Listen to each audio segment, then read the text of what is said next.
কথাটা বলতে বলতে এতদূর পর্যন্ত এলাম। আমল করার আগে আমলে সলেহ অর্থাৎ ভালো আমল করার আগে আপনাকে কয়েকটা জিনিস মাথায় নিতে হবে। আমি একটা একটা করে বলছি, ইনশাআল্লাহ নেব। ইনশাআল্লাহ বলুন। ইনশাআল্লাহ। এক, আমল করার আগে বুঝতে হবে বেদাত কাকে বলে। যার বেদাতের জ্ঞান নেই সে আমলের ভালো মন্দ বুঝবে না।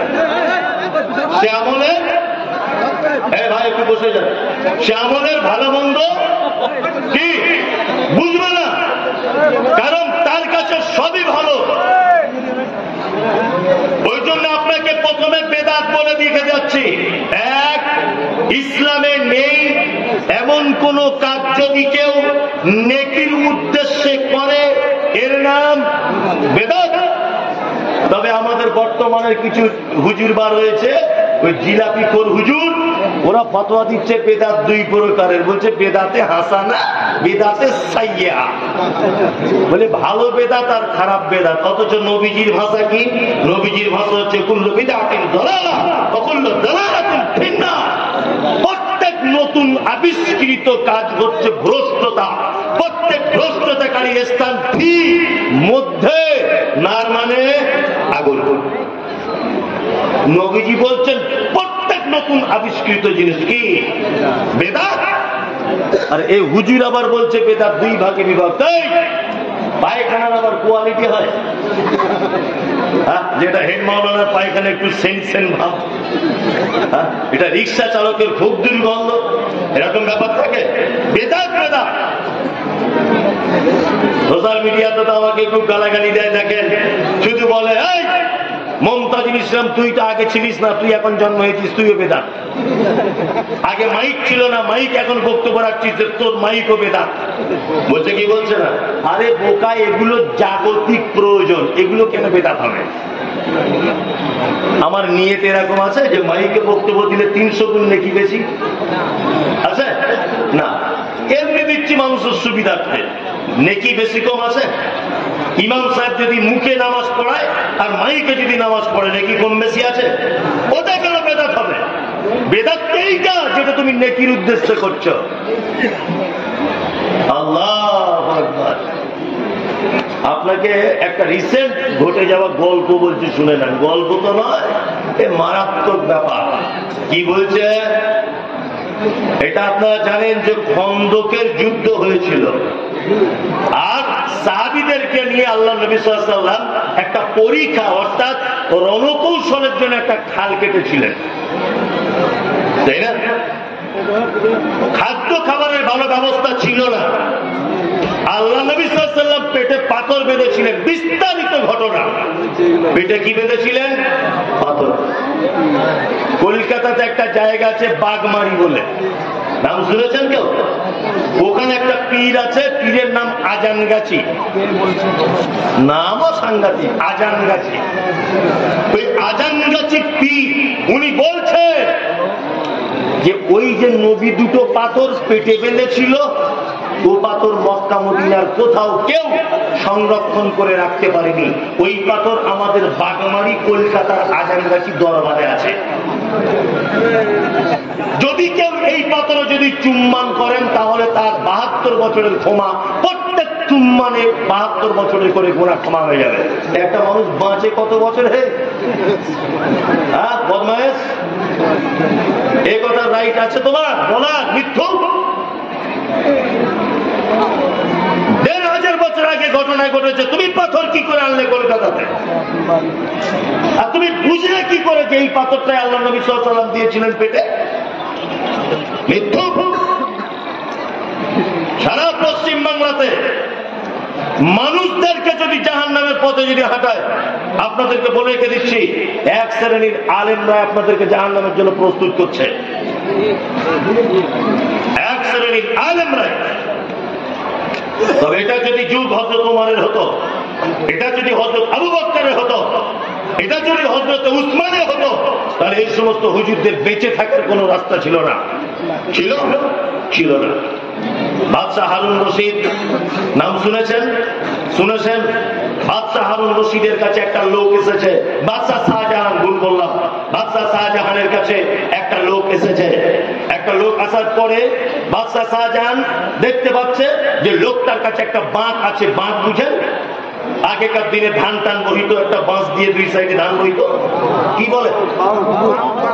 বাহক। আমাদের দিকে বাঁক বলে, এখানে বাহক বলে। যাই হোক, তা বাহকে করে একটা লোক এসেছে বাদশাহ শাহজাহানের কাছে। লোকটার দিকে তাকিয়ে বাদশাহ শাহজাহান দেখছে তার বাহকের একদিকে একটা খাঁচা আছে, আর একদিকে একটা খাঁচা আছে। একটা খাঁচাতে একটা পাখি, আর একটা খাঁচা সম্পূর্ণ ফাঁকা। বাদশাহ শাহজাহান জিজ্ঞাসা করে বলছে, কি ব্যাপার বাহকের মালিক, তোমার এই অবস্থা কেন? একটাতে বাহকে আছে পাখি, আর একটা বাহক ফাঁকা, এর কারণ কি? তখন ওই লোকটা বলছে, জাহাপনা, এটা আর কিছু নয়, এই যে পাখিটা দেখতে পাচ্ছেন এটা হচ্ছে আমার অরিজিনাল খাঁচা, আর যেটা খাঁচা দেখতে পাচ্ছেন এটা হচ্ছে পাখি ধরার একটা ফাঁক। আমি মহা জঙ্গলের গভীরে গিয়ে আমি কি করি, এই পাখিটাকে খাঁচার ভিতরে রেখে দিই, ও তার নিজের ভাষাতে ডাকে। আর এই যে খাঁচাটা দেখতে পাচ্ছেন এটা খাঁচা নয়, এটা পাখি ধরা ফাঁক। ওই ফাঁকটাকে সাইডে রেখে দিই, ওর ডাকে ও যখন কুহু কুহু কুহু এইরকম করে যখন ডাকে, ওর স্বজাতির পাখিরা তার ডাক শুনে তার সঙ্গে দেখা করতে আসে। আর ওইটার ভিতরে মাথা দিতে গিয়ে, ওর সঙ্গে দেখা করতে গিয়ে কোন রকম ভাবে ওই খাঁচার ভিতরে আটক হয়ে যায়। আর আমি মজা করে পাখিগুলোকে ধরে কেটে বেশ লঙ্কা মরিচ দিয়ে রান্না করে জুত করে প্রতিদিন খাই। বাদশাহ শাহজাহান বলছে, ওই পাখির মালিক, ধমকি দিয়ে ডাকছেন। লোকটা কাঁপতে কাঁপতে বাদশার সামনে গিয়ে বলছে, কি হলো বলুন। তখন লোকটিকে বলা হচ্ছে, পাখিটা বার করো খাঁচা থেকে। পাখি বার করে দেওয়া হলো। বাদশাহ শাহজাহান বলছে, বড় একটা তলোয়ার দাও। তলোয়ার দেওয়া হলো, পাখিটাকে একেবারে কেটে টুকরো টুকরো করে দেওয়া হলো। লোকটা তখন বলছে, হুজুর আপনি কি সর্বনাশ করলেন, আমার একটাই পাখির দ্বারা আমি রুজি করে করে খেতাম, এর দ্বারাতে ফাঁদে অন্য পাখিগুলো আসতো আর আমি ধরে ধরে খেতাম। বাদশাহ শাহজাহান বলছে, শোনো, ওই পাখিকে বাঁচিয়ে রাখা উচিত নয়। যে পাখি মিথ্যা অভিনয় করে, মিথ্যা কুহু কুহু করে ডেকে তার স্বজাতিকে মালিকের ফাঁদে ফাঁসিয়ে দেয় আর খাবার উপযুক্ত করে দেয়, এই মুনাফিক, এই গাদ্দার পাখিকে পৃথিবীতে বাঁচিয়ে রাখার কোন সুযোগ নেই। আমি মমতা আলী ইসলাম বলছি, বড় পাঞ্জাবি পরে, মাথায় চাকতলা টুপি পরে, হাতে কয়েকটা ফচকে ছেলের মতো আংটি পরে যারা সমাজের মানুষকে বেদাতের দিকে নিয়ে যাচ্ছে, মাজারের দিকে নিয়ে যাচ্ছে, পীর মুরিদির দিকে নিয়ে যাচ্ছে, অবশ্যই যদি এটা হযরত আবু বকর সিদ্দিকের জামানা হতো, উসমানের জামানা যদি হতো, আলীর জামানা যদি হতো, আবু বকরের জামানা যদি হতো, বাদশাহ শাহজাহানের মতো এদেরকে কুচকুচ করে কেটে ফাঁসির মধ্যে ঝুলিয়ে দেওয়া হতো, একজনকেও ছাড় দেওয়া হতো না।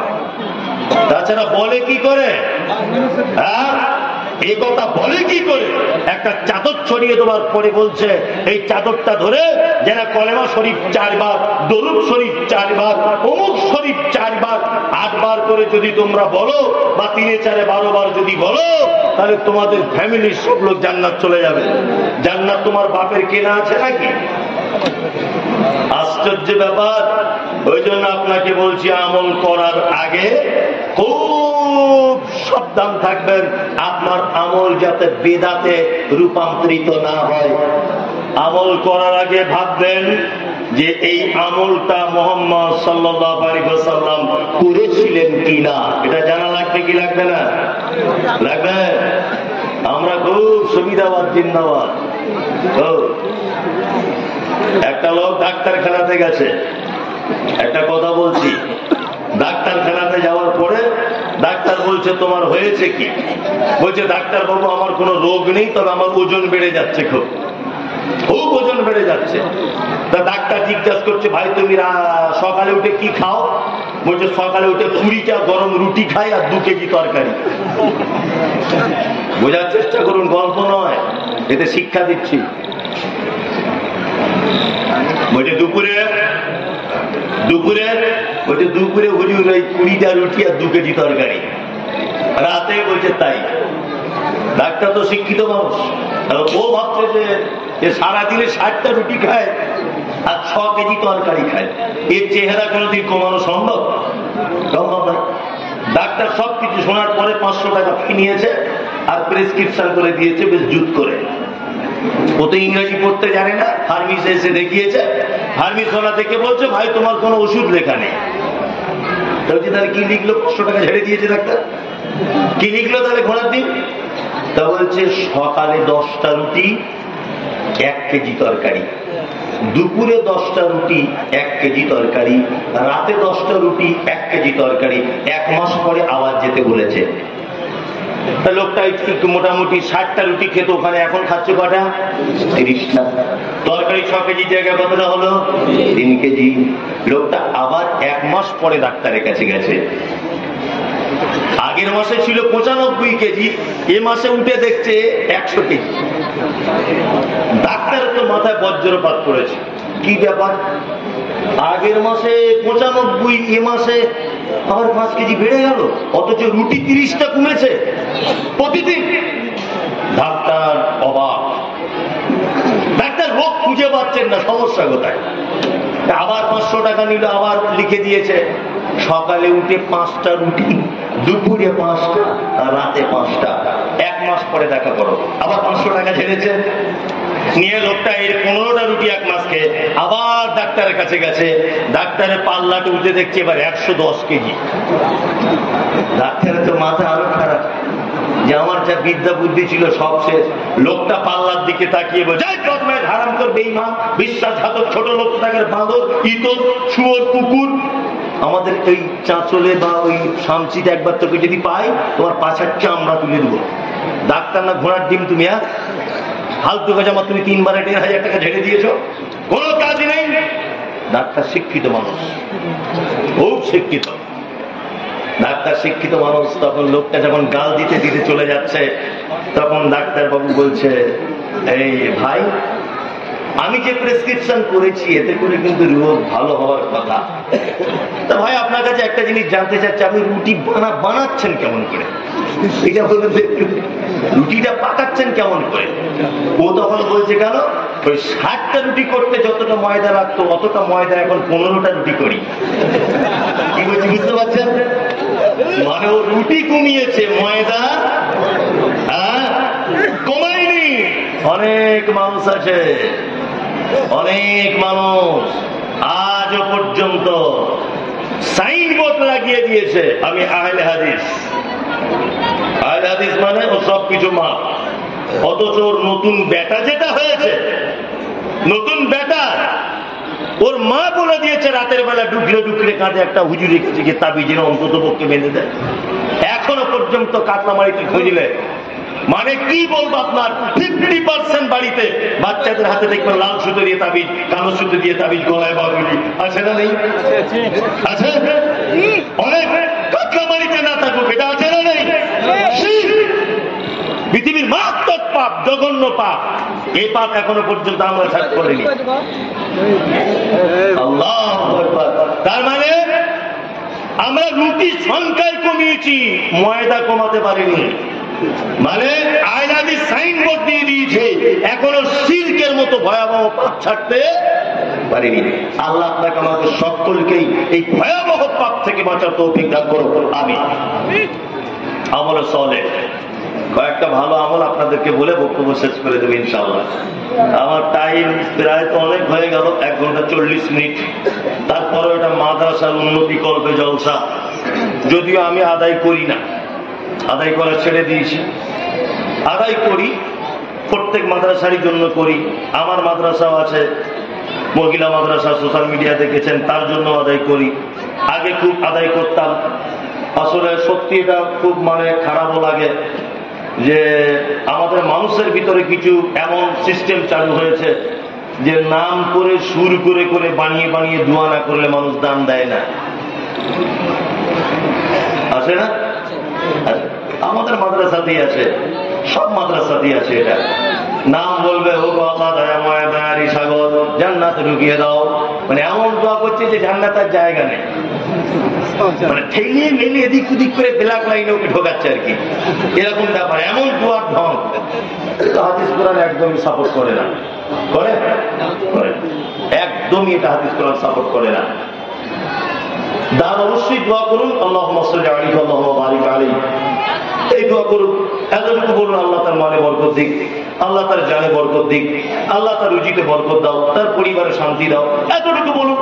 এটা মাদ্রাসার দান, অবশ্যই আদায় আপনার জন্য করব, কোনো টেনশন নেই।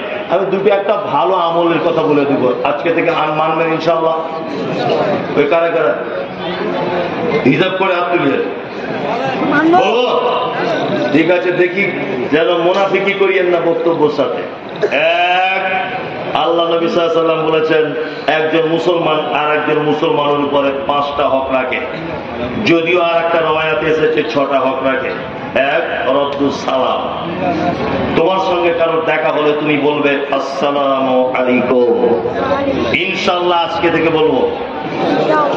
আপনার ছেলে ইংলিশ মিডিয়ামে যায়, আলহামদুলিল্লাহ, এতে আমি খুব খুশি, খুব খুশি।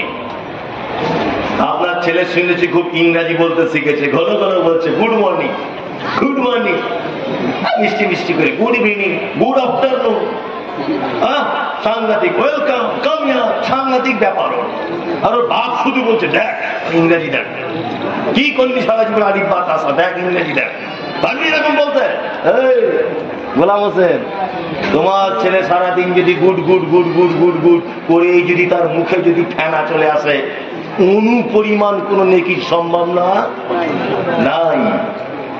আপনার ছেলে ইংলিশ মিডিয়ামে পড়ে, গুড মর্নিং শিখুক, গুড ইভিনিং শিখুক, গুড আফটারনুন শিখুক, আমার মুমতাজুল ইসলাম কোনো আপত্তি নেই। তবে এটা বলে দেবেন, আব্দুল্লাহ, সাইফুল্লাহ, ফাহাদ, শোনো বেটা, এইসবগুলো স্কুলে শিখতে হয়, স্কুলে বলতে হয়।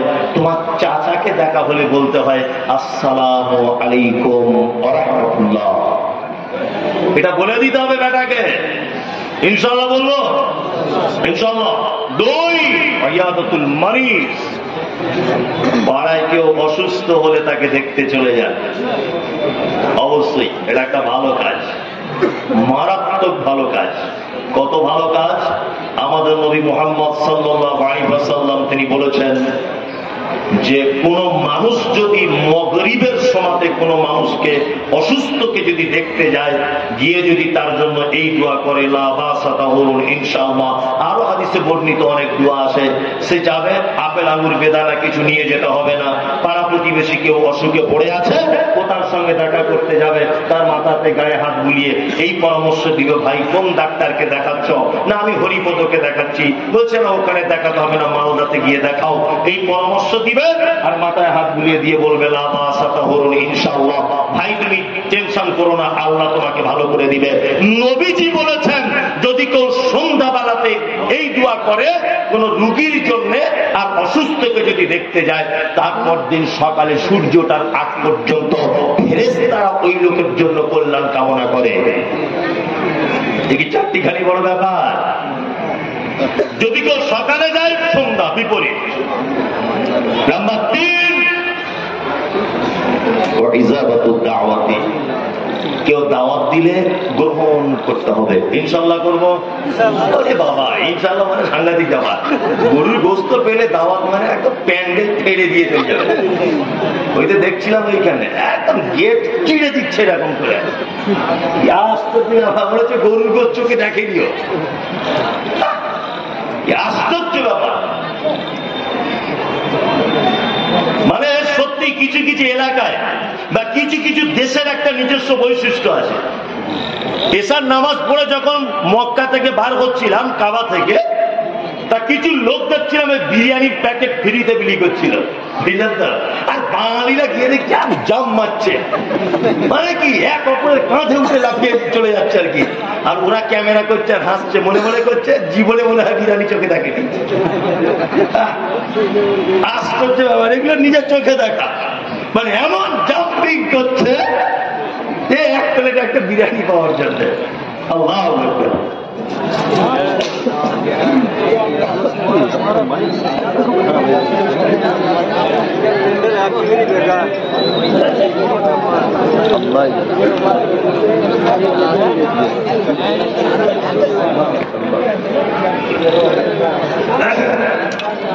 যে কথা বলছিলাম, দাওয়াত বাড়িতে যান, বৈধ দাওয়াত হলে যায়। কি দাওয়াত? বৈধ দাওয়াত বাড়িতে যান, যে দাওয়াতের ব্যাপারে ইসলামের কোন পদ্ধতি নেই, ইসলাম অনুমোদন দেয় না, ওই দাওয়াত বাড়িতে যাওয়া যাবে? তা আপনাদের এদিকে ওই কি বলে ওটা, চামড়া কাটা কি মুসলমানি অনুষ্ঠান করে করে, এই দেখুন বলছে করে, আবার বলছে আমরা আহলে হাদিস, বলছে না এই যে মুখে দাবি আহলে হাদিস, অথচ সামান্য একটা চামড়া কাটবে তাই যদি খানা করতে হয়, ভোজ করতে হয়, তাতে যদি বিরিয়ানি করতে হয়, তো তোমার ব্যাটার এখনো তো অনেক কিছু কাটার বাকি আছে। ইসলাম অনুমোদন দেয় না, তার মানে আপনি এটা থেকে যাওয়া, নিজেকে আটকানোর চেষ্টা করুন, এটা আপনার কাছে আমার খুব বিনীত অনুরোধ। ইজাবাতুল দাওয়াতে, দাওয়াত দিলে গ্রহণ করো, ইনশাআল্লাহ বৈধ দাওয়াত হলে গ্রহণ করব। নাম্বার 4, কেউ মারা গেলে তার জানাজায় গমন করো। জানাজার সালাত আদায় করলে নেকি হবে কটা? ধরে নিতে পারেন 1 উহুদ পাহাড়। আর ওই আপনার মাটিটা যদি দেন, আরো আর 1 উহুদ পাহাড় নেকি নিয়ে আপনি বাড়িতে ফিরতে পারবেন। তবে আপনাদেরকে মাঝখানে আর একটা গুরুত্বপূর্ণ কথা বলে রেখে দিয়ে যাচ্ছি, জানাজা পড়ুন, অবশ্যই পড়ুন, এটা আমার ফতোয়া নয়। আমি এটা যদি প্রমাণ করতে না পারি, তাহলে আমি মালদা এলাকাতে আর কোনোদিন আসবো না। আপনারা জানেন যে সারা ভারতবর্ষের বাঙালিদের ভিতরে 2-5 জন বড় বড় আলেম রয়েছেন, খুব মারাত্মক হাই রঙ্কের আলেম। তার ভিতরে আছেন মতিউর রহমান মাদানী, নাম শুনেছেন, হাফেজাহুল্লাহ। দাম্মামে যিনি থাকেন, মানে দাওয়ার কাজ করেন। আর একজন রয়েছেন আব্দুল হামিদ ফাইজি আল মাদানী, বর্ধমানে ওনার বাড়ি। কি বলছি বুঝতে পারছেন? আরো একজন রয়েছেন হাশেম আল মাদানী। এই সমস্ত বড় বড় মাদানীদের ভিতরে ওনারা খুব বড় রঙ্কের আলেম। আব্দুল হামিদ আল মাদানী 165টার বেশি বই তিনি লিখেছেন নিজে হাতে। এখন উনি দেশের বাড়িতে আছেন। একটা বই লিখেছেন, তার ভিতরে জানাজা দর্পণ। আমার গাড়িতে আছে বইটা, বিক্রি করার জন্য না, 1 পিস আমি পড়ার জন্য কিনেছি। জানাজা দর্পণের সংবাদপত্র 97 নম্বর পৃষ্ঠায় উনি জানাজার ব্যাপারে বলতে গিয়ে বলেছেন যে একটা বেনামাজি যদি মারা যায়, তার জানাজা সামাজিক ব্যাপারে পড়া যেতে পারে, তবে জানাজায় গিয়ে তার জন্য কেউ দোয়া করবেন না। কি বলছি বুঝতে পারছেন না? একটা লোক নামাজ পড়ে না, বেনামাজি অবস্থায় মারা গেছে, উনি বলছেন যে তার জানাজায় যাবেন, পাড়া প্রতিবেশী চাচারা খারাপ বলবে, না যাওয়াটাই ভালো। যদি যান, তাহলে মৃত মানুষের জন্য দোয়া করা যাবে না, কারণ ও বেনামাজি ছিল। উনি ওই বইয়ের ভিতরে একবার নিজের দিকে লিখছেন যে কোন বেনামাজি যদি মারা যায়, উনি বলছেন যে কোন মুসলিমদের কবরস্থানে তাকে দাফন করা পর্যন্ত যাবে না। আল্লাহু আকবার। আমি ফতোয়া দিইনি, ওনার কথাটা নকল করে দিলাম। বইটা কিনে অবশ্যই পড়ে নিবেন, লেখা আছে কিনা একবার দেখে নেবেন। তার মানে এক কথা আমি বোঝাতে চাইছি, তার মানে যার নামাজ নেই তার জান্নাত নেই, তার কিছুই নেই, তার দিন নেই। জানাজা পড়ুন। আপনি দেখতে পাচ্ছেন একটা লোক ওপেন মুশরিক, সারা জীবন মাজার পূজা, একদম যাবেন না, জানাজা পড়ার দরকার নেই, একদম নয়। আর যদি বা জানা যায় যারা আপনি বুঝতে পারেন লোকটা একেবারে বেনামাজি, হারামখোর, বদমাশ, আল্লাহুম্মা গফির লিহাইয়িনা, আল্লাহ উপস্থিত মানুষদেরকে ক্ষমা করে দাও, অমাইয়িতিনা, মৃতকে ক্ষমা করে দাও, অশাহিদিনা, যারা মানে উপস্থিত তাদেরকে ক্ষমা করো, অগাইবিনা, আর যারা নেই তাদেরকে ক্ষমা করে দাও, অসাগীরানা, আল্লাহ ছোটদেরকে ক্ষমা করে দাও, অকাবীরানা, বড়দেরকে ক্ষমা করে দাও। এই দোয়া পড়ি কি পড়ি না? পড়ি। উনি বলছেন যে একজন বেনামাজি যদি হয়, যে টোটালি নামাজ কালাম কিছু করতো না, তো উনি নিজে বইয়ের ভিতরে লিখছেন যে ওর জন্য দোয়া করে লাভ নেই, ফালতু।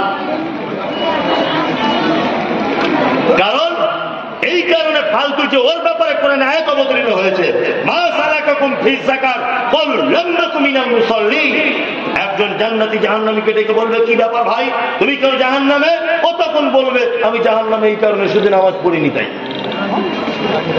তার মানে পত্র আয়াতে বোঝা যায় নামাজ না পড়লে থাকার জায়গা কোথায়? জাহান্নাম। ইত্তিবাউ সারাইজে ইজাবাতুদ দাওয়াতি ওয়া তাশমিতুল আতিশ। হাসি হলে কি বলতে হয়? কারণ হাসি হলে কি বলতে হয়? আলহামদুলিল্লাহ। আলহামদুলিল্লাহ যে শুনবে সে কি বলবে? ইয়ারহামুকাল্লাহ যে শুনবে সে কি বলবে? জি, এই 3 পর্যায়ের উত্তর আপনাকে দিতে হবে। 5টা ভালো কাজ আপনাদেরকে বলে দিয়ে গেলাম। মায়েরা যারা বসে আছেন, আমার বক্তব্য ওদের পছন্দ হয় না, কেন ওদের তৈরি বাবারে মারে সেই রকম গান সুর দিতে হবে, গজল টজল গাইতে হবে, তবেই ওদের ভালো লাগবে। মা যারা বসে আছেন, আপনাদের কাছে অনুরোধ, আপনাদেরকে মায়ের মর্যাদা দিয়ে বলছি, 5টা কাজ করুন, জান্নাত চলে যাবেন। কটা? 5টা। এক, আল্লাহ নবী সাল্লাল্লাহু আলাইহি ওয়াসাল্লাম বলেছেন যে একজন নারী 5 ওয়াক্তের সালাত আদায় করবে,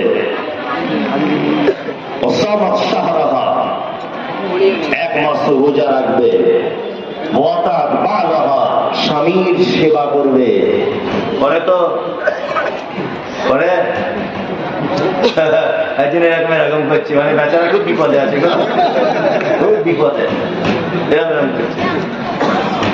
গ্রামের তরফ থেকে একটু দেখবেন ওকে কি অসুবিধা কোন জায়গায়। আল্লাহ বুড়া বয়সে এরকম এরকম করছে।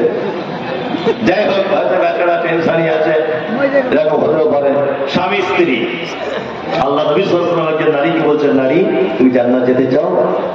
আল মারআতু তাসাল্লু খামসা, 5 ওয়াক্ত সালাত আদায় করবে, ওয়াসামাত শাহরাহা, 1 মাস সিয়াম পালন করবে, ওয়া আতাত বা'লাহা, স্বামীর সেবা করবে, যত্ন করবে, আহ্বান করবে। নারী স্বামীকে ফাঁকি দিতে যেও না। স্বামী ছাড়া সারা পৃথিবীর কাছে তুমি অযোগ্য নারী। স্বামী ছাড়া সারা পৃথিবীর কাছে তুমি একেবারেই তুচ্ছ। তোমার স্বামীকে নিয়ে তুমি বাপের বাড়ি গেলে তোমার আব্বা বড় মাছের মাথা এনে তোমাকে খাওয়ায়। তুমি স্বামীকে নিয়ে তোমার বাপের বাড়ি গেলে তোমার ভাবিরা ভয়ে ভয়ে করে কথা বলে।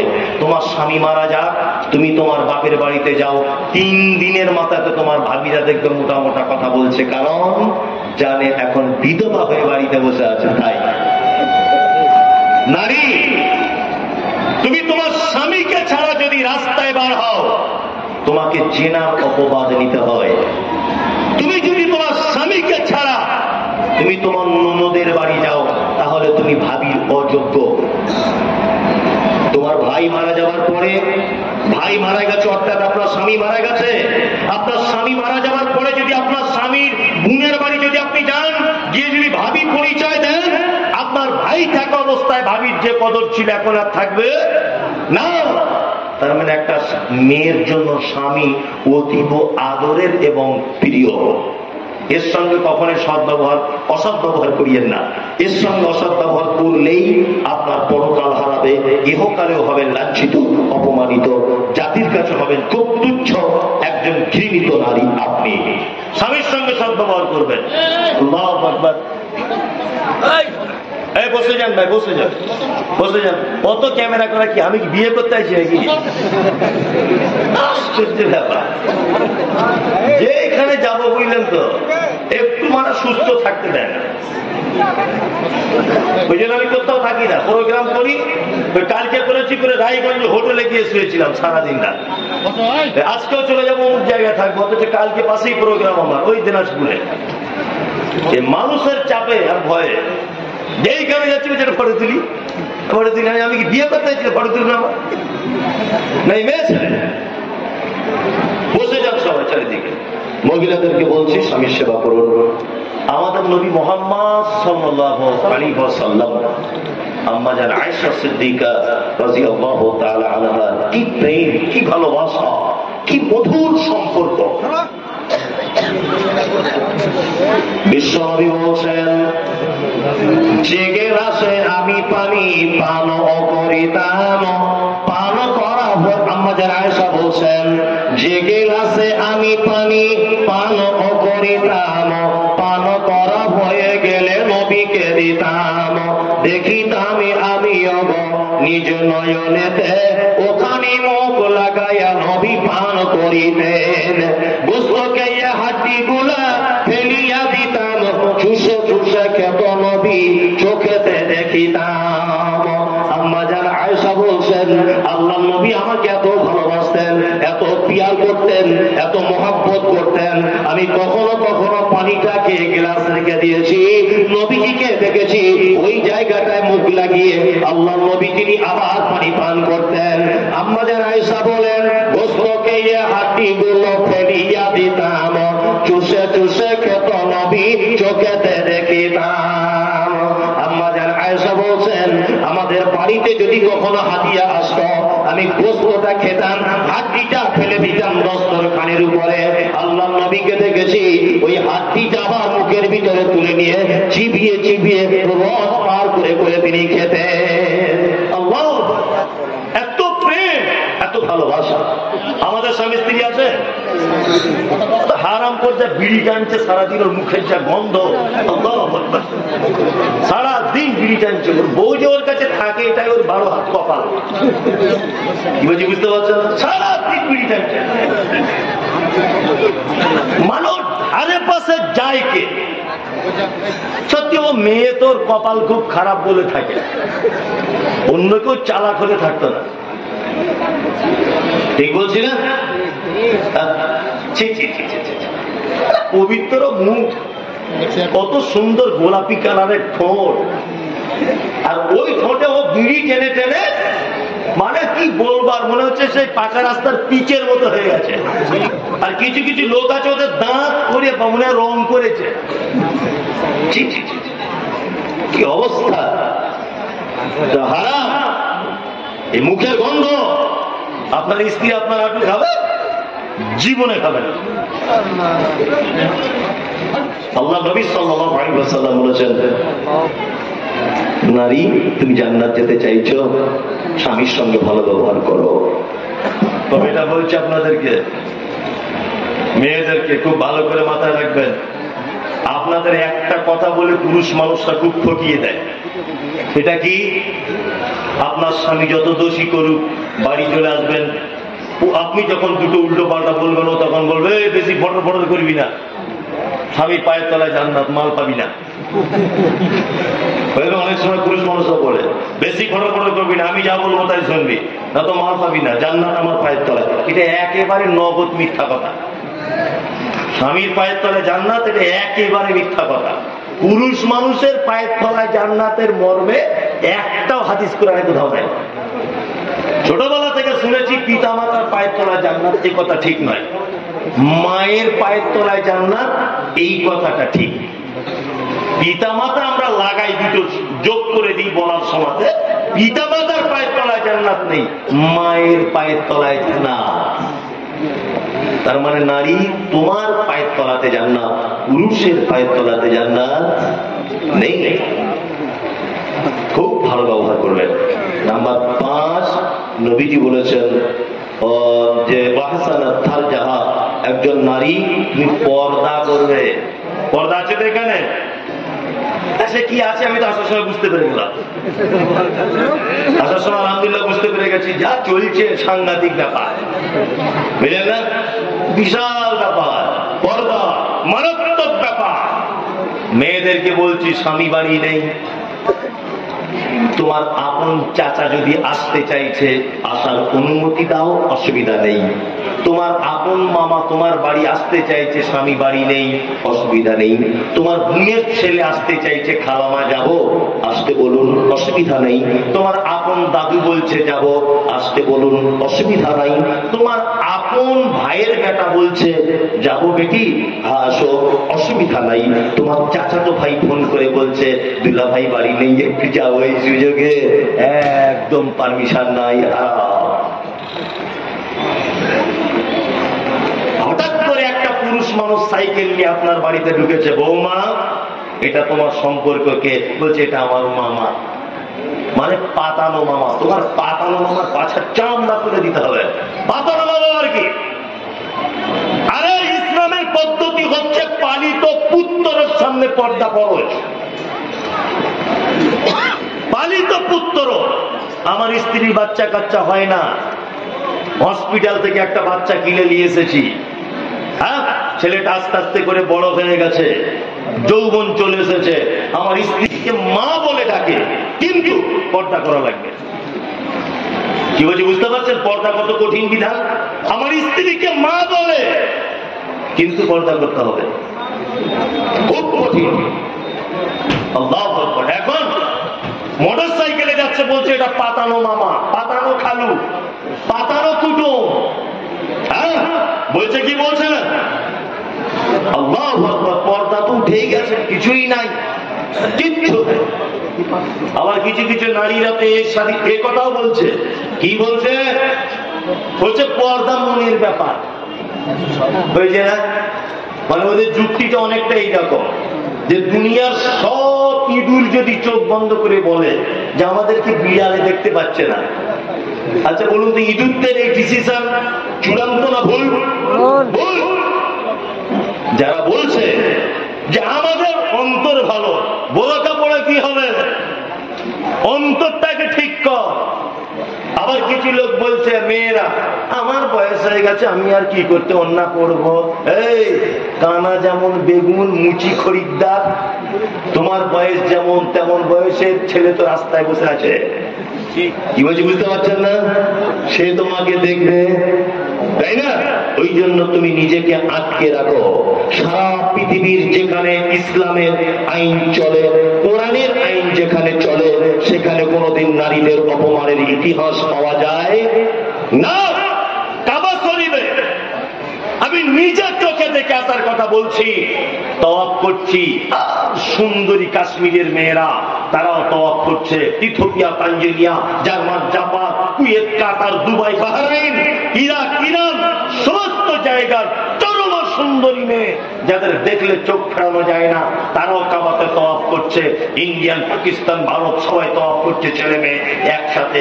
জীবনে কোনোদিন শুনেছেন যে একটা মেয়ের কন্যা ধরে কেউ টেনেছে? শুনেছেন?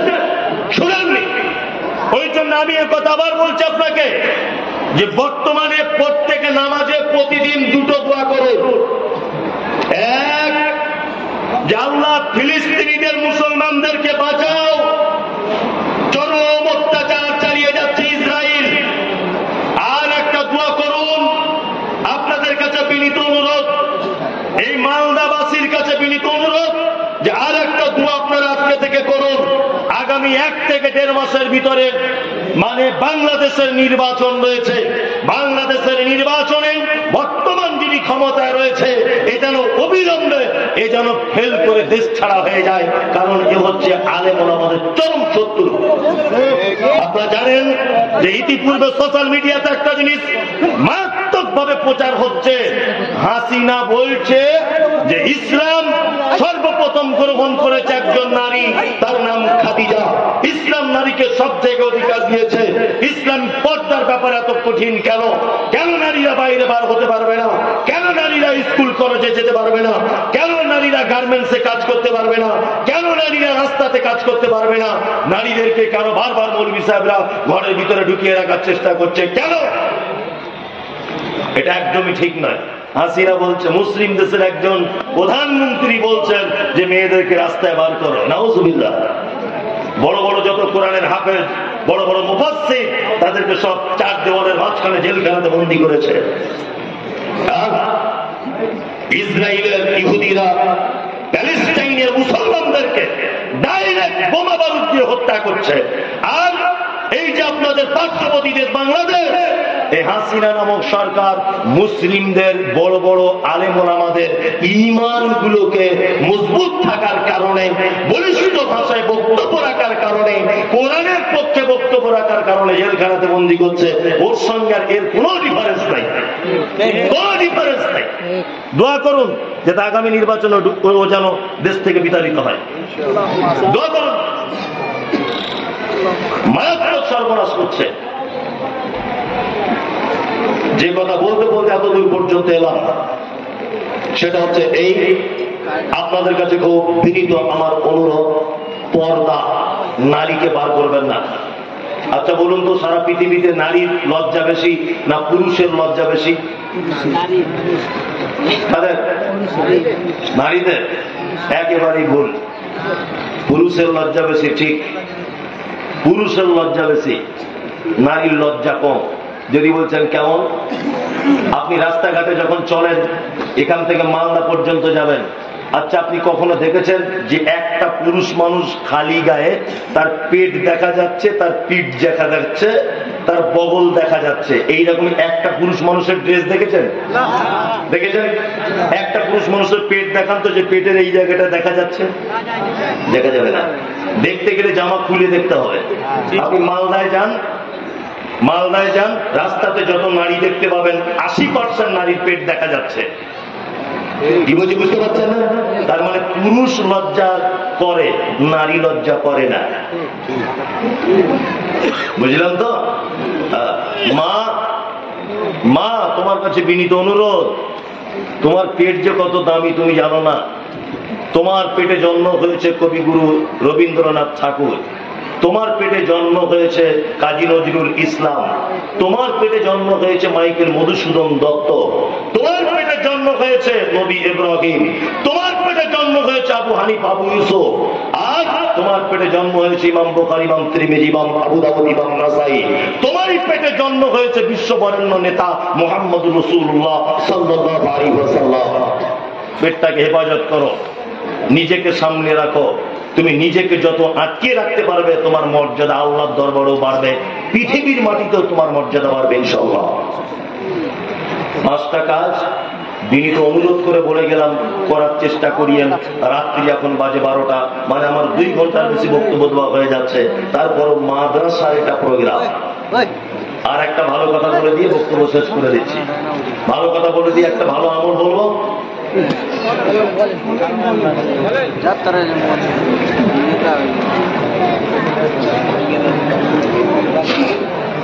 আদায় আদায় আর একটা ভালো আমল বলে দিই। আচ্ছা, এটা আমি সব জায়গাতেই বলি, সোশ্যাল মিডিয়াতেও অনেকবার শুনেছেন, এবার আজকে ডাইরেক্ট শুনে নেন। এটা মাদ্রাসার জলসা হলে বলতে হয়, ওই জন্য বলি। আপনাদের এলাকাতে একটা লোকের 4 বেটা। আচ্ছা বলুন তো, বেটাদের কাছে বুড়ো বয়সের বাপেরা ভাত খায় কেমন করে? পালি সিস্টেম, তাই না? এমন করে খায় যে মনে হয় ওর বাপ মসজিদের ইমাম আর ওর মা মুয়াজ্জিন, তাই না? তাই এই তোমার কাজ মিটে গেছে বলে তুমি উঠতে পারবে না, বসো। কোন ইউটিউবার উঠবে না, আমি জানি ইউটিউবার এখন উঠবে, মানে ওরা তো প্রতিদিন আমার ভিডিও করে, জানে কোন জায়গায় শেষ করবে, কোন জায়গায় কি, ওরা ঠিক মানে আস্তে আস্তে ক্যামেরা ঠিক করছে। একজন উঠবে না, কাউকে যেন ডিস্টার্ব না হয়। যেখান থেকে তোমার প্রয়োজন রাখবে, প্রয়োজন কেটে দিবে, কিন্তু তুমি ডিস্টার্ব করবে না। কারণ তোমার জন্য আমি প্রতিদিন তো বক্তব্য রাখি না, প্রতিদিন বক্তব্য আমার পাবলিকের জন্য। তুমি হয়তো বারবার শুনছো বলে তোমার কিছু মনে হয় না, কিন্তু এরা তো কোনোদিন শুনছে না, এটা একটা ব্যাপার। ওই জন্য আপনাকে বলছি, একটা লোকের 4 বেটা পালি সিস্টেমে ভাত খায় ইমামের মতো। 10 দিন করে পালি, 12 দিন যদি হয়ে যায় তা বৌমারা বড় বড় চোখ বার করে, আর শ্বশুরকে বলে কেন ক্যালেন্ডার দেখে খেতে পারো না। আর কেউ কেউ বলছে আমাদের তরকারি কি খুব মিষ্টি, ছেড়ে যেতে মন চায় না, বুঝছে না? আল্লাহ কি অবস্থা। 4 ভাই দিল্লিতে কাজ করে, এদিকে ফিরুন, দয়া করে বলছি নড়াচড়া করবেন না। এতক্ষণ যা বলেছি সব ভুলে যান, আমার কোন আপত্তি নেই, এই কথাটা ভুলবেন না। আর কেউ টুচা কিছুই করবেন না, চুপচাপ বসে যান। 4 ভাই দিল্লিতে রাজমিস্ত্রি কাজে গিয়েছিলেন। 4 জনা বাড়ি আসবেন, ট্রেনের টিকিট কিনেছেন ঈদের দিন বলে, ঈদে বাড়ি আসবেন। তাই স্ত্রীকে ফোন করছেন, হ্যালো লাভলি, বলছে হ্যাঁ কি করছো? এই বড় ছেলেকে মাথা ছিঁড়ে দিচ্ছি। আচ্ছা শুনেছো খবর? বলছে কি? বলছে বুধবারে তো টিকিট হয়েছে, ঘরে যাবো, তা তোমার জন্য কিছু নিয়ে যাবো? তা বলছে আমার জন্য লাল টুকটুকে দুটো ব্লাউজ আর শাড়ি, মেয়ের জন্য একটা প্যারা লাল চুড়িদার, ছেলের জন্য একটা জিন্স প্যান্ট, আর আমার মেয়ের জন্য দুটো চুড়িদার, মানে ওর শাড়ির জন্য। ফোনটা রেখে দিল, সবকিছু কেনাকাটা করছে। এর স্ত্রী 2 ঘন্টা পরে আবার ফোন করেছে, হ্যালো, এই মনে আছে তো, মানে লাল কালার ছাড়া নিবে না কিন্তু, আর এইরকম সাইজের নিবে, আর ছেলেটার এইরকম 32 কোমর, মেয়ের হাইট কিন্তু এরকম, বুঝে শুনে নিও, কেনাকাটা হলো? তখন স্বামীটা দিল্লির কোন এক কাপড়ের দোকান থেকে ফোনে বলছে, লাভলি, সবারই তো কেনাকাটা হলো, আপনার জন্য একটা লুঙ্গি পছন্দ করছি, আর মায়ের জন্য একটা শাড়ি ঈদের দিনে পরবে, তাই। ওর স্ত্রী তখন বলছে, কেন প্রত্যেক বছর তুমি কেন তোমার আব্বা আমাকে লুঙ্গি জামা কাপড় দিবে? আর 3টে ভাই চোখে দেখতে পায় না, বাড়ি চলে আসো। ও তখন ফোনটাকে আস্তে করে সুইচটা কেটে দিয়ে শপিং মল বা দোকান থেকে বার হয়ে চলে এলো। বইয়ের কথায় কিন্তু সবাই কাম হবে না। আমি এখানে যতই ফটর ফটর ফটর ফটর করি আর যতই লেকচার দিই, বাড়ি গেলে ধুমকি দিলার কথা বলতে পারি না। আমি নিজের কথাই বলছি, অথচ আপনাদের কত ছোট বড় করে বলছি, এইরকম করে করছি না। বাড়ি গেলে একটাও কথা বলতে পারা যায় না। যেই হোক আর কি, কি হেডমাস্টার, কি প্রফেসর, কি ইঞ্জিনিয়ার, কি ব্যারিস্টার, কেউ নয়, বাড়িতে গেলে কাউ, বুঝলেন? তার 4 ভাই তারা বাড়ি চলে এসেছে কাতলামারিতে। ঈদের দিনে মসজিদের মাইকে তাকবীর হচ্ছে, আল্লাহু আকবার, আল্লাহু আকবার, লা ইলাহা ইল্লাল্লাহ, আল্লাহু আকবার, আল্লাহু আকবার, ওয়ালিল্লাহিল হামদ। তাকবীর হয় না? সবাই নতুন জামা কাপড় পরে ঈদগাহে যাচ্ছে। তোমার আব্বার বয়স 90 বছর, তোমার মায়ের বয়স 85 বছর। তোমার মা চোখে একটু কম দেখে, খুব দুর্বল, ওই জন্য 4 ভাইয়ের 2তলা বাড়ি সিঁড়ি দিয়ে উঠতে পারে না বলে 4 জায় মিলে তোমার মাকে মশারি টাঙিয়ে সিঁড়ির তলাতে ঘর করে দিয়েছে। তোমার মা সিঁড়ির তলাতে থাকে। তোমার আব্বা 90 বছর বয়সে কাঁপতে কাঁপতে কাঁপতে তোমার মায়ের মশারির কাছে গিয়ে বলছে, সাবিনা, তাহলে আমার কি আর ঈদের নামাজ পড়া হবে না? সবাই যে চলে গেল, আমার নতুন জামা কাপড় নেই। মশারির ভিতর থেকে তখন বুড়ি মেয়েটা বলছে, খুব কপাল খারাপ গো তোমার আর আমার। গত বছরে বড় মেয়েটা একটা লুঙ্গি দিয়েছিল, ওই লুঙ্গিটা পরেই না তো যাও। বুড়ো বয়সে কোন রকম গোসল করে লুঙ্গিটা পরে, পাঞ্জাবি পরে, লাঠি নিয়ে কাঁপতে কাঁপতে কাঁপতে কাঁপতে ঈদগাহে এক কোনায় গিয়ে বসে আছে। তোমার মা 4টে বৌমা জওয়ান থাকার পরেও ঈদের দিনে গোসল করতে পেল না। তোমার আব্বা ঈদের দিনে নামাজ পড়ে তোমাদের বাড়ির গেটের কাছে বসে আছে রাস্তার ধারে দুপুর 2টো পর্যন্ত। তোমার বাড়িতে শালি এসেছে, দুলাভাই এসেছে, আনন্দ করে গোশ, পরোটা, হালুয়া, বিরিয়ানি, সিমাই, লাচ্চা সবকিছু খাচ্ছ। তোমার বাপ দুপুর 2টো পর্যন্ত 1 পিয়ালা গোশত আর 2টো রুটি পেল না। কারণ কি? তোমার আব্বা মায়ের তো আজকে রাজ সিংহাসনে বসে থাকার কথা, আজকে ঈদের দিনে কি অবস্থা কেন? হ্যাঁ, তোমার মা যে সব থেকে বড় অপরাধিনী, আর তোমার বাপ পৃথিবীর সব থেকে বড় অপরাধী। তোমার বাপের থেকে বদমাশ লোক পৃথিবীতে আর কেউ নেই। তোমার মায়ের থেকে খারাপ নারী কাতলামারি গ্রামে, এই অঞ্চলে নেই। আজকে তোমার মায়ের আজকে ঈদের দিনে এই অবস্থা। তোমার মায়ের বদমাইশি গুলো বলবো একটা একটা করে। তোমার মায়ের বদমাইশি হচ্ছে, তোমার মা কাতলামারি গ্রামের একজন পর্দাশীল মহিলা, জীবনে কোনোদিন কোনো পরপুরুষ তার মুখ দেখেনি। আলেম ওলামাদেরকে দেখলে ঘুমটা দিয়ে তাড়াতাড়ি করে বাড়ির ভিতরে চলে যেত। কোনোদিন তোমার মা কোনো পুরুষ মানুষের সংস্পর্শে যায়নি লজ্জার কারণে। কিন্তু তোমার মতো অপদার্থ ছেলেকে জন্ম দিতে গিয়ে শামসি হাসপাতালে পর পুরুষ ডাক্তারের সামনে সায়া ব্লাউজ খুলে উলঙ্গ হয়ে তোমার মায়ের লজ্জাস্থানে হাত দিয়ে একটা পর পুরুষ ডাক্তার তোমাকে টেনে বার করেছিল। তোমার মায়ের জীবনের সব থেকে বড় অন্যায় এটা, যে মা জীবনে কাউকে মুখ দেখানি, তোমার মতো পুরুষকে জন্ম দিতে গিয়ে, তোমার মতো বেটাকে জন্ম দিতে গিয়ে পর পুরুষের সামনে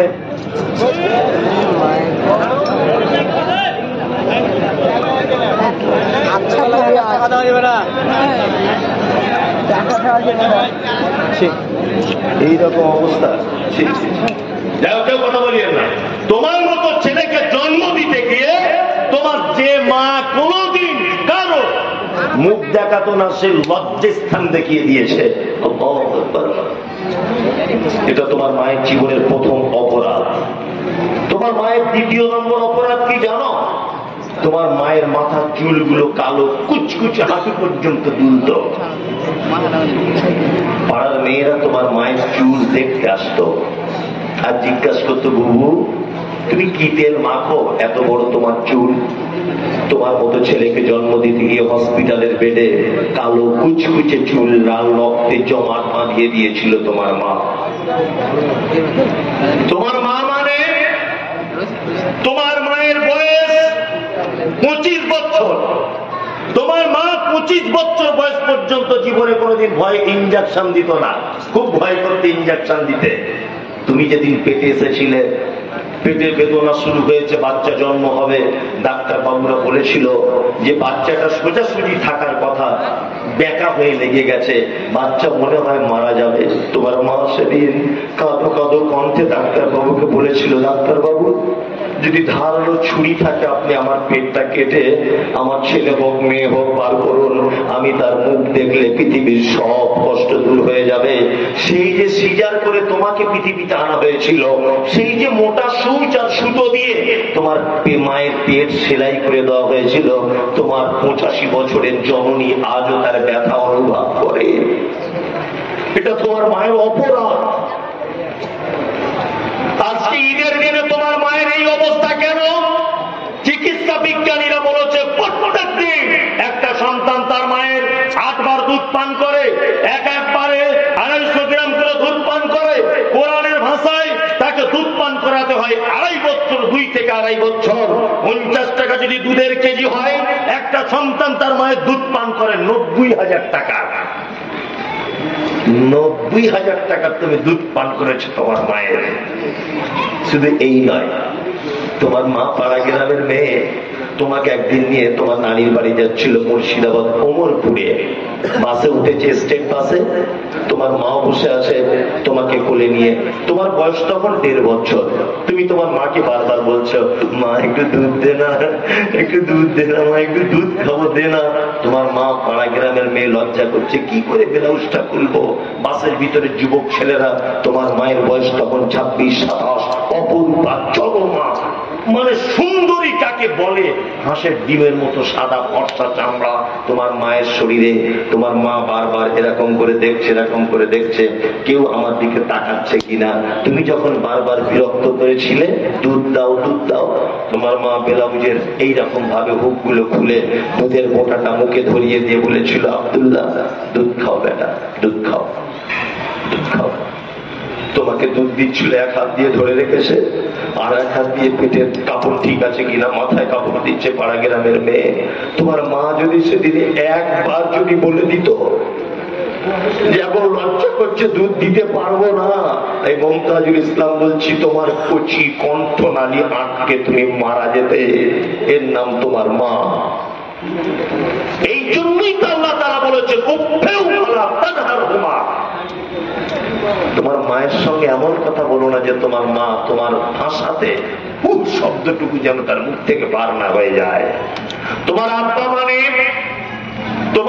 মানে আর খারাপ লোক। কি খারাপ লোক?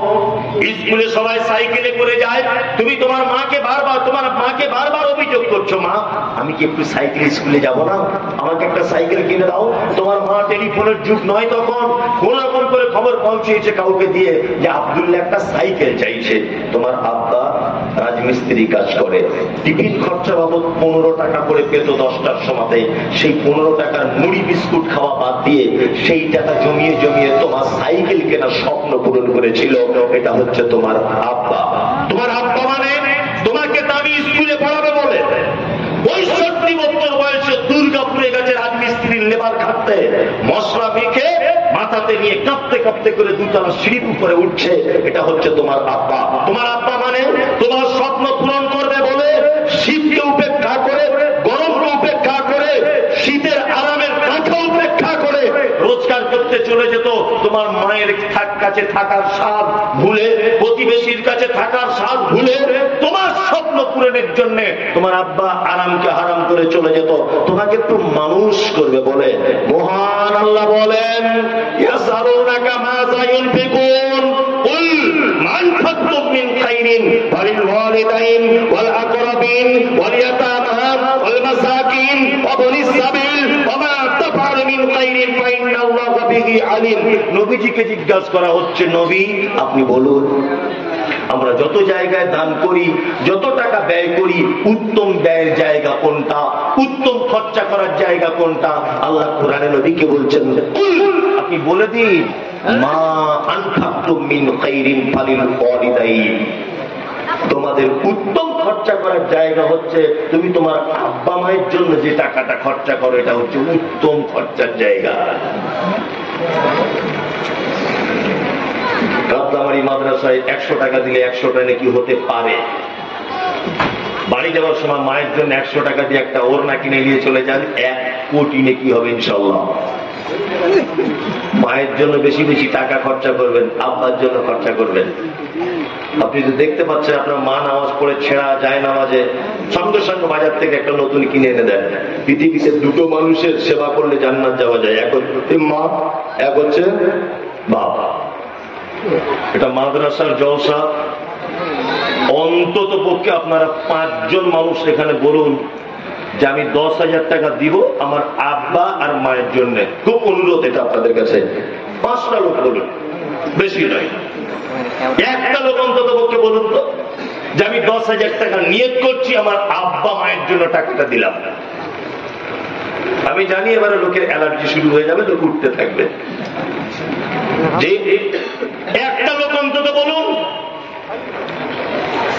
কেউ আছেন এখানে? একটা লোক বলুন, একটা লোক। লোক কিন্তু প্রচুর। এখানকার সম্পর্কে আমার এক্সপিরিয়েন্স নেই, অভিজ্ঞতা নেই, জ্ঞান নেই। এখানকার মানুষ কোন গতিতে চলে সেটাও আমার জানা নেই। একজন যদি হতেন তাহলে মনে হয় মনের দিক দিয়ে শান্তি পেতাম যে একটা লোক অন্তত তার আব্বা মায়ের জন্য 10,000 টাকা নিয়ত করেছে। কেউ নাই, হয়তো মোজাম্মেল সাহেবকে সবাই দিয়ে দিয়েছেন, এটা ব্যাপার। অনেক জায়গাতে জলসার আগে একদম জুট করে ছাঁকনি দিয়ে ছেঁকে নেওয়া হয়, এরকম ব্যাপার থাকে, তাই না? আমি বলছি যে আপনি দিয়েছেন, এটা আমি জানি।